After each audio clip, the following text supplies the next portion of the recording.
ძალიან სენსიტიურ თემას შეეხო მე თუ მკითხავთ. ბავშვების და მოზარდების სასწავლო პროცესზე ვისაუბრებთ, რომლის წარმატებაზე ბევრი ფაქტორი ახდენს გავლენას. ერთ-ერთი და მთავარი როლი კი ამ პროცესში.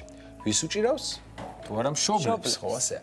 თანამედროვე ფსიქოლოგია მიიჩნევს, რომ ბავშვის სწავლის პროცესში ჩართულობის მხრივ მშობლებს და მასწავლებელს თანაბარი პასუხისმგებლობა აკისრიათ. რა ფორმით არის უმჯობესი მშობლის ჩართულობა ბავშვის განათლებაში, როგორ მივცეთ ჩვენს შვილებს სწავლის მოტივაცია დავეხმაროთ სირთულეების გადალახვაში და რა სახის კომუნიკაცია დაგვეხმარება ამ პროცესში, სწორედ ამ მიმართულებით მოგცემს რჩევებს ჩვენი თანაწამყვანი, ყველაზე პოზიტიური და კარგი ადამიანი ლალი ბადრიძე. ფსიქოლოგიის კი ბატონო. ფსიქოთერაპიის სასწავლო. ცოტა შენ არ მოგეწონა რომ ყველაზე პოზიტიური ადამიანი ჩამომაქვეითო. ჩვენ ამ როგორ ახერხებოდა? დიდი მადლობა მოგესალმებით და მინდა მივესალმო მაყურებელს, იმიტომ რომ მომცეს შენიშვნა რო კაცო, აჩოს და ანკას რო ესალმებიო, ჩვენო რა დავაშავებთ. რატო არ გესალმებიო? ხო და რაღაცნაირად ვისთვისაც ვართ ჩვენ ყველა აქ. ხო და რაღაც ავტომატურად ვთვლიდი რომ ეს მისალმება იყო და მოგესალმებით.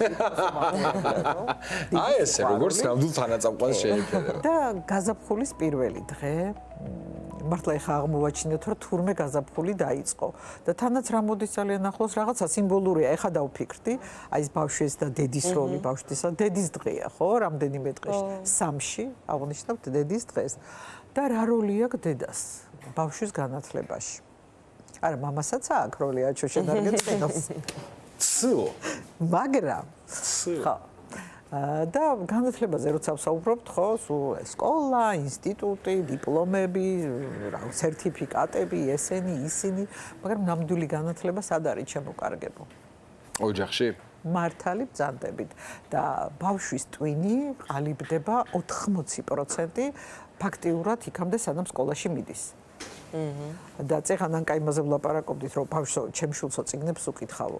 აი ძალიან საინტერესო. ხო უკითხავდი. ხო 14-ის არის. პატარას არ უკითხავო? არა, პატარას როგორ არა, მაგრამ ეხლა 14-ის არის და ეხლა მაქსიმუმ მოვისმინო მისი წაკითხული და ნახე როცა დედა უკითხავს შულს წიგნებს, ნეირონული კავშირები ძალიან აქტიურდება და ახალი ნეირონული კავშირები იბმება. საინტერესო რა არის, იცი რომ როცა დედა უკითხავს, მაშინ არის ეს განსაკუთრებით მნიშვნელოვანი, იმიტომ რომ თურმე სხვანაირი ურთიერთკავშირი აქვს დედას და შვილს, აი ამ მიმართულებითაც მამამაც უნდა წაუკითხოს და ეგეც კარგია, მაგრამ ვინც გააჩინა მისგან სხვა განსაკუთრებით თურმე აყალიბებს ამ და რა რჩება, ესე იგი 20% რჩება სკოლას და შემდეგ განათლებას.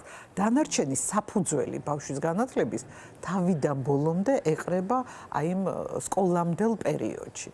და ნუ დედა რა ითვლება რომ ზრდის შვილს, ხო აჭმებს, ასმებს, სიამდვილეში რას აკეთებს იცი? აი თუნდაც რო ავიღოთ დედა აკეთებს სადილს და ბავშვი უყურებს. ასწავლის, რას ასწავლის? მათემატიკას ხო ასწავლის. რამდენი რა ჭირდება, ხო უყურებს. კიდე რას ასწავლის? ქიმიას. აჩო რა გაოცებული მიყურებ შენ პირველ რიგში უნდა თქვა. იცით მე მამა როცა შევარ არ მომწონს, არაფერში არ ჩავერთვე. საერთოდ არა, თამეთუმეტესაც კარგი მამა. არა ასეც აკეთებენ. ანუ საჭმლის კეთება ყოფილა ერთ-ერთი ძალიან ისეთი პროცესი. და ბავშვი სამზარეულოში სწავლობს, ქიმიას ხო სწავლობს, რა ინგრედიენტები შეურიოს, ფიზიკას ხო სწავლობს, როგორ ცხება და ტორტს რო რთავს ხო ხელოვნებასთან არ შეხება. ესე რომ ფაქტიურად ეს არის ერთ-ერთი პირველი ნაბიჯები, რასაც საგნებს გადის სხვადასხვა ფორმით, განსხვავებული ფორმით წავს შეგრება. და თანაც ისეთი ფორმით, რომელიც არასოდეს არ ავიწყდება. თუ ამას დედა სწორად მიაწვდის. და დედას რა უწევს? შვილი იცით რამდენ კითხვას swams დღეში? თქვენი აზრით რამდენ swams? რატომ არის რამდენი კითხვა იქნება დაახლოებით? ალბათ ან კაი პატარა ყავს და რამდენი? 30 ან 40 მაინც. შენი აზრით? 30-40-ო. შენი აზრით აჩა? დღეში 7000 8000 არ ეგრეა ხო? 100-დან 300-მდე. აჰა, ხო გითხარ. 100-დან 300-მდე კითხვა. ეს უთხრობა ჩემთან არა კითხვებიც არის დავთვალე, მოდი შენი დათვალე და დანარჩენი რამდენი წელი ხარ გააბრავლე. ფაქტიურად ბავშვს უნდა პასუხი უმეტესად დედისგან. ხო. რატოა ეს ასე?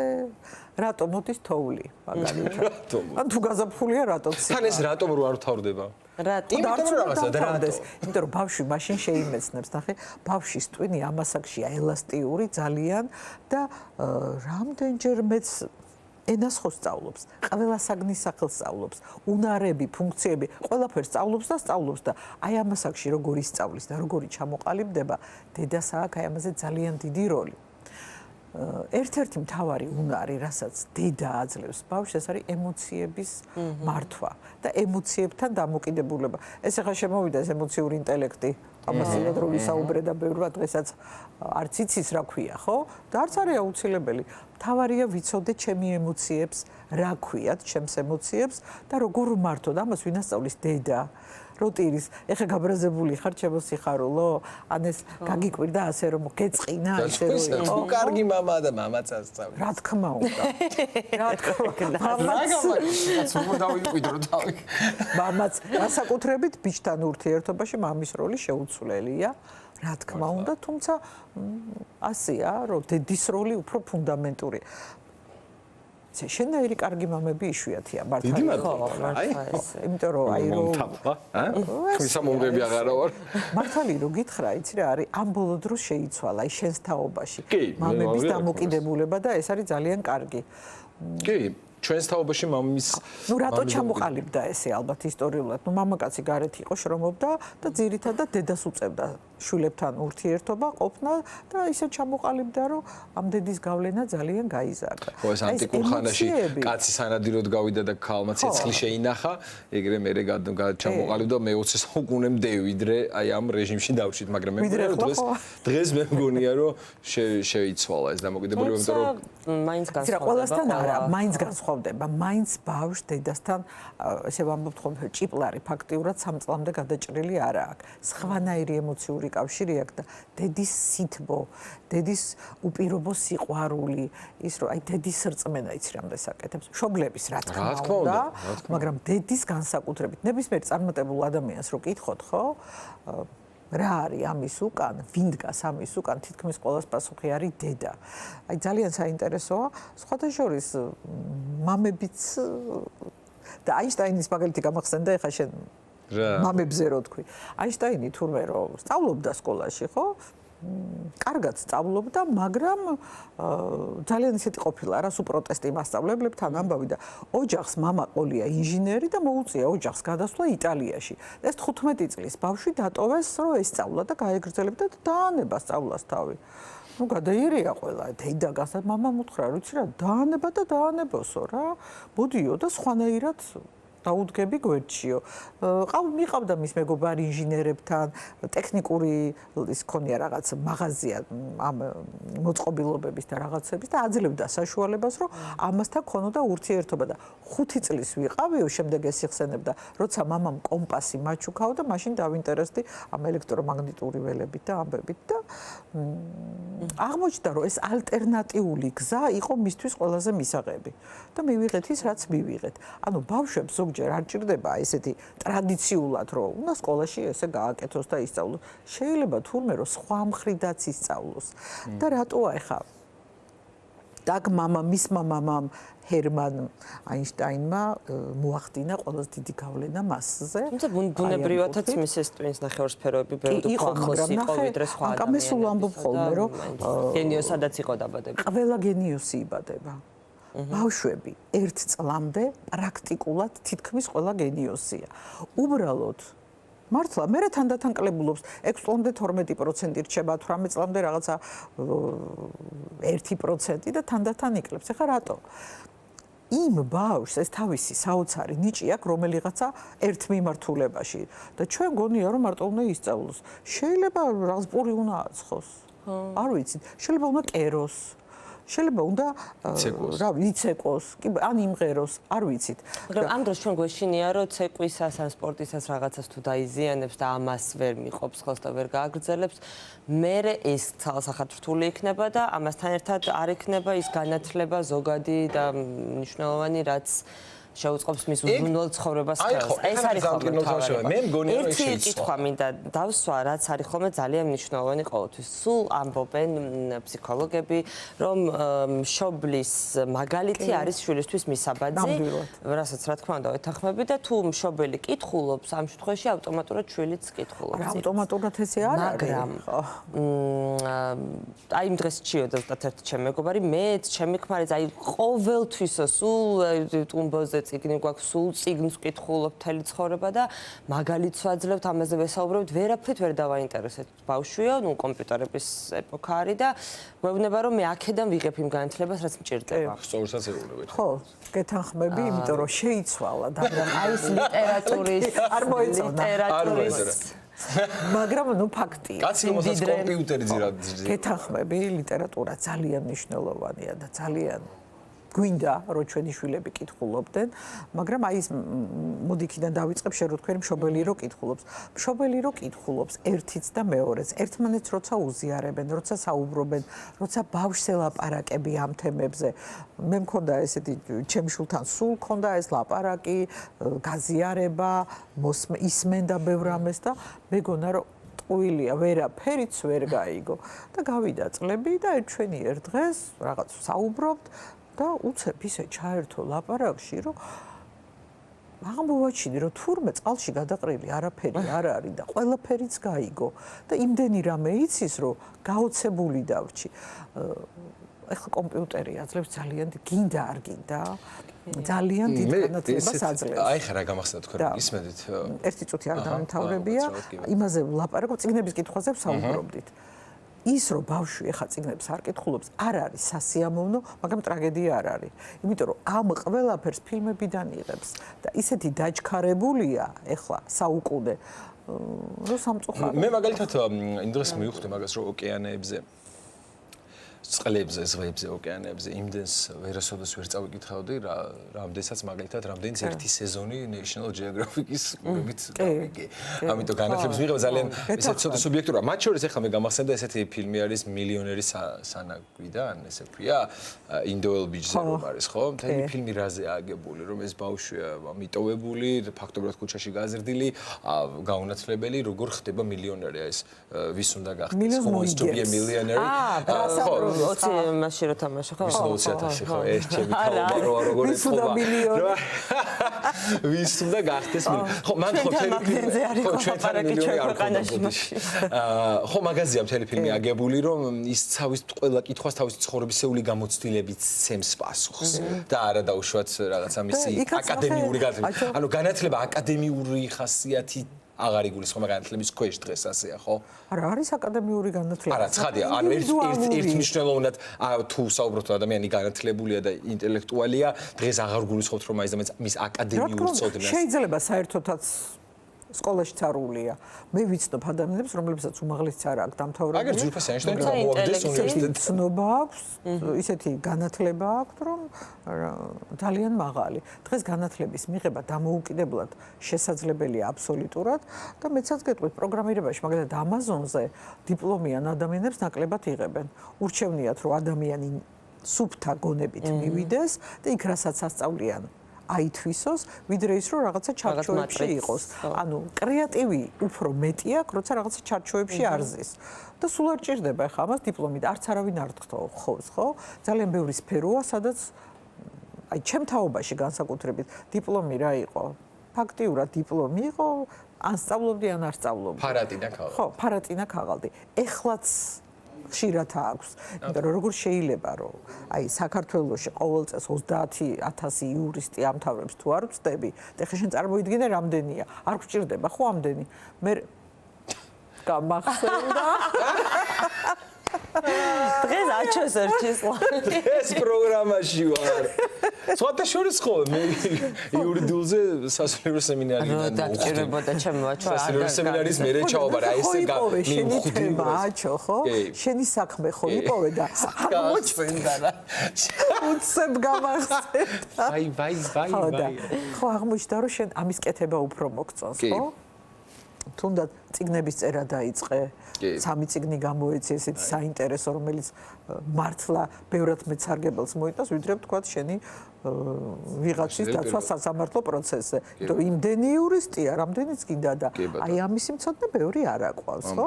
აი ის რომ ყოველდილით მოდიხართ აქ ადამიანებს ამხელა სიხარულს ანიჭებ, ესეც ხო ბევრს არ შეუძლია. ხო და აი ის რომ საკუთარი თავი იპოვოს ბავშვმა, ძალიან ბევრია მშობლებზე დამოკიდებული. აი როგორ? მაგალითად დავაკვირდეთ. რა მოსწონს? თავისუფალი არჩევანი. მოდი იცი რა ვქნათ, ყველაზე რთული ალბათ ამ ეტაპზე მაგაზე გავამოხილოთ უყურადღება. ყველაზე რთული ამ პროცესში რა იქნება? ალბათ იქნება ის რომ ბავშვის ნება დაუშვათ არ ემთხოვდეს შენს როგორც მშობლის ნებას. ხო, ალბათ ყველაზე რთული ეს არის, როდესაც ბავშვი გეუბნება, მაგალითად მე მინდა უნივერსიტეტიდან გამოსვლა, არ მინდა აკადემიური განათლება და მინდა რომ პურის სხობა ვისწავლო. კი ბატონო, ისწავლე. ეს სავარაუდოდ 10 თეორიული მშობლიდან 9-ისთვის ტრაგედია იქნება, რომ ვაიმე და ჩემი შვილი მეფები ელიკო და ილარიონი. კი, დოქტორი უნდა გამოვიდა. შესაძლებელი.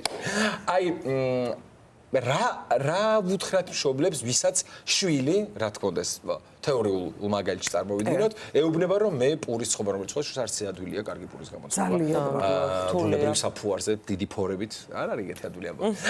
მე მაგ პური გამოწყობილი, ახალციხეში არის საოცარი საწარმო ხალხო, სადაც ახალგაზრდა ბიჭი, რომელიც ასევე იურისტია და გადაწყვიტა რომ ესწავლა ეს პურის სხობა. ამაშია საკ. ვაიმე, აჩო, დამყოფი ხარ? არ ვარ. უნდა წაგიყვანო. დიდი სიამოვნებაა. გიჟდები. იცი რამდენი სახეობის პურს აკეთებენ? ხო და აი მაგას ვაფიქრე, აი ამ ადამიანს ხო, აი ნახე რამხელა ღვაწლი აქვს.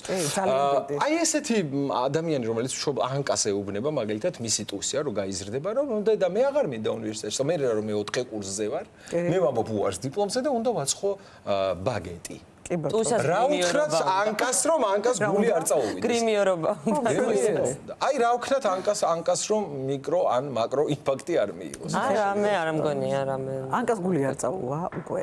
აი ჩემ თაობისთვის იყო ეს ძალიან ძნელი და შემდეგ ცოტა და ეხლა თანდათან მიხვდა ხალხი რომ ადამიანმა უნდა აკეთოს ის რაც უყვარს. იმიტომ რომ ცხოვრების ნახევარზე მეც ვატარებ სამსახურში და თუ ცხოვრების ნახევარზე მეტი ვიტანჯები და მარტო იმისთვის მუშაობ რომ ხელფასი ავიღო, მაშინ ბედნიერი არა ვარ, ხო? ესე ხო არ გამოდის რომ აი ხა ვიმუშავებ და დავამთავრებ სამსახურს, წავალ და მე ბედნიერი ვიქნებ. ეს ხო გავლენა საღწეს მთელ ჩემ განწყობაზე, მთელ ჩემ ცხოვრებაზე და პირველი თავიდან აი სულ პატარაობიდან რომ დავიწყოთ თავიდანვე ჩვენ გვეშლება ზოგჯერ ფიქრობთ რომ ეს თავისუფლება რომელიც ბავშვს უნდა მივცეთ არ შეიძლება იყოს ესეთი რომ ყველაფერში კი ბატონო ბავშვს ჭირდება ჩარჩოები აუცილებლად იმიტომ რომ დაცულობა სხვანაირად ვერ გრძნობს ბავშვს ჭირდება რაღაც წესები რომელსაც უნდა გაყვეს ბავშვი და აი მაშინ დიდი როლი აქვს დედას ძალიან მაგალითად 9 საათზე იძინებ მორჩა იძინებ გავიარეთ ერთად რომ შენთვის ეს აუცილებელი ამიტომ და ამიტომ მაგრამ ის რომ შეგიყვანეთ ცეკვაზე და დადიხარ ერთი თვე და არ მოგწონს, რა თქმა უნდა გამოგიყვან, მაგრამ თავიდან შენ ხო არ იცი რა არ გინდა. ზოგიერთი ბავშვი ყველაფერზე იძახის, არ მინდა.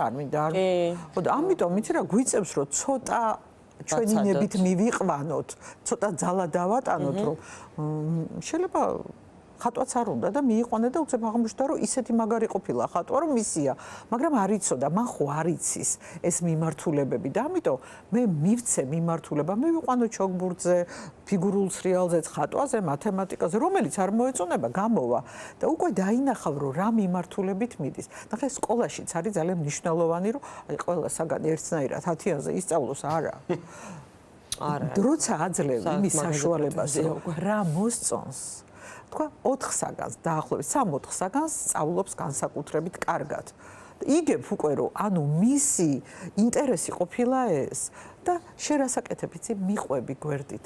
კი არ სვამდი დოქტორი კი არ უნდა გამოხვიდე ეუნები რომ გინდა რომ ცხობელი გამოხვიდე კი ბატონო მე რაც შემიძლია დაგეხმარები. მე მიგიღებ ნამდვილი დედობა და მშობლობა არის ეს როცა შემიძლია რომ ბავშვს გვერდით გავყვე და мотиваცია მივცე. მისი მჯეროდეს და უთხრა კი დედა სცადე რატომაც არა მე მჯერა რომ შენ ეს გამოგივა. და როცა დედის ესეთი მხარდაჭერაა და მამის ბავშვები მიდიან უფრო წინ. სხვათა შორის აბრაამ ლინკოლნი თუმე სწავლობდა ძალიან კარგად და უჭირდათ ეკონომიურად და ყავდა დედინაცვალი, რომელმაც ნამდვილი დედობა გაუწია. როდესაც დაინახა რომ ბავშვს ჰქონდა ეს მოთხოვნა რომ ესწავლა, აი ყველაფერი და ამ დროს მისი მამა თვლიდა რომ ფერმერი უნდა გამოვიდეს კაცო აგერ ყორებს გასწრებს და იქნება კარგად. და დედინაცვალმა უთხრა, დედინაცვალი კი არა, დედა არ არის ზოგი ესეთი, ხო? რას ქვია, ბავშვებს უნდათ სწავლა. წიგნები, რომლებიც პრაქტიკულად არიშოვებოდა, ყველაფერს აკეთებდა, რომ ეს ბავშვებს ეს წიგნები ქონოდათ და აბრაამ ლინკოლნმა ფაქტიურად სოფლიო ისტორია შეცვალა, ხო? და ვისი დამსახურებაა? დედინაცვლის. მისი დედინაცვალი დედის და მთელი ცხოვრება ამბობდა, რომ მე ის ვინც ვარ, არის დედაჩემის დამსახურება და ეს არის ის ადამიანი, რომელიც მე ყველაზე ძალიან მიყვარს. და ერთი მინდა დავამატო, ინდოეთში ვიყავი და შევხვდით ინდოეთის ერთ-ერთ სულიერ ლიდერს. დედობის ფორუმი იყო მთელი მსოფლიოს მასშტაბით, 30 ქალი ვიყავით მთელი მსოფლიოდან და ნუ მთელი ინდოეთი მოვიარეთ, შეხვედრები ქონდა და ამ სულიერ ლიდერს როდესაც შევხვდით, კითხეთ, რომ ერთ-ერთი კითხვა იყო ესეთი, რომ ქალს რომელსაც შვილი არ აყავსო, შეიძლება რომ დედა იყოსო და მან როგორი პასუხი გაგვცა, იცი, მეცაც გეტყვითო, არა მარტო ქალს შეუძლია რომ დედა იყოსო, კაცსაც შეუძლია რომ დედა იყოსო და რას ნიშნავს ეს, რომ დედა რა არისო, ზრუნვა. ზრუნვა მის განვითარებაზე. ჩვენ დედა არის ფაქტიურად მომავლის მშენებელი. როდესაც ადამიანს ეკითხება და მარტო დედა ვარ და არ მუშაობ, არა მეგობრებო, დედები ჩვენ ვართ სოფლიოში ყველაზე დიდი სასწავლო დაწესებულების ხელმძღვანელები, ყველაზე ძლიერის და ყველაზე ფუნდამენტურის ჩვენი შვილების მომავალს ვაშენებთ, პირდაპირ მნიშვნელობით ვაშენებთ. ხო. იმიტომ რომ ადამიანი როგორია, როგორი დედა ყავდა, როგორ გაიზარდა. დედა ნახე, მამაც ნახე. შვილი ისე გამონა. მამაც ნახე და 3 მარტი მოდის. სუზეტო პარი მომწონს მამაზე მაინც. მოდი დაურეკოთ ჩვენ დედებს და მადლობა უთხრათ იმისთვის, რომ ის ვართ ვინც ვარ. სხვათა შორის ხშირად არ ვამბობთ ამას. ხო, აი წუთი ხრჩება და სხვათა შორის აი ეს კომუნიკაცია ძალიან მნიშვნელოვანია, რომ რაღაცა განცდა გქონდეს. ალბათ ამ ურთიერთობას და აი ამ ქიმიას ინარჩუნებს აი ეს კომუნიკაცია, რომ აუც კომუნიკაცია ჩახუტება, ბავშვს ჭირდება ჩახუტება, ბევრი ჩახუტება დედისგან, ძალიან მნიშვნელოვანი, მინიმუმ 12 ჩახუტება დღეში. იმიტომ რომ ბავშვი ნახე ენდობა სამყაროს. თუ მიმდეს ეხუტები ბავშვს რომ აღარ უნდა ცოტა. არა, მეტიც არა. ესე რო ხდება. იცი რა, ეს ანა პატარაა თორე ხა 14 წლისაზე ეხუტები. ეს ხო ბუნებრივია, მე აღარ უნდათ ხო. სანამ სკოლაში შევა, მანამდე აქ ეს ძალიან კარგი, მე ვფიქრობ, რომ ხო, თავი მოსმენა არის ჩემთვის, არ ვიცი, ძალიან სასიამოვნო, არც ერთი დრო არ მყოფნის, არანაირი დრო არ მყოფნის როლანის, ცდილობ ხოლმე რომ არ შეგაწყვეტინო, მაგრამ მაინც გადის ეს დრო. საინტერესოა, იმიტომ რომ ყოველთვის რაც არ უნდა ვიცოდეთ, მაინც ახერხებს ლალი, რომ ისეთი ფორმით გითხრას, თუნდაც ის ინფორმაცია რაც შეიძლება იცოდე, რომ ამის დაიჯერო. ძალიან დიდი მადლობა, ალბატონო ლალი, ძალიან დიდი მადლობა, დაგემშვიდობით, გილოცავთ გაზაფხულის პირველ დღეს. ჩვენს მაყურებელს კიდევ ერთხელ მიულოცოთ ეს დღე და კიდევ ერთხელ ვუსურვოთ ბედნიერი დასაწყისი ჩვენი ყოფის, ჩვენ გამოღვიძების როგორც ბუნების, ისე გონების. სამყაროს და გონების რასთავარია. ფორმულა ნიუსს უნდა დავუთმოთ რა და ნახევარ საათში დაგიბრუნდებით.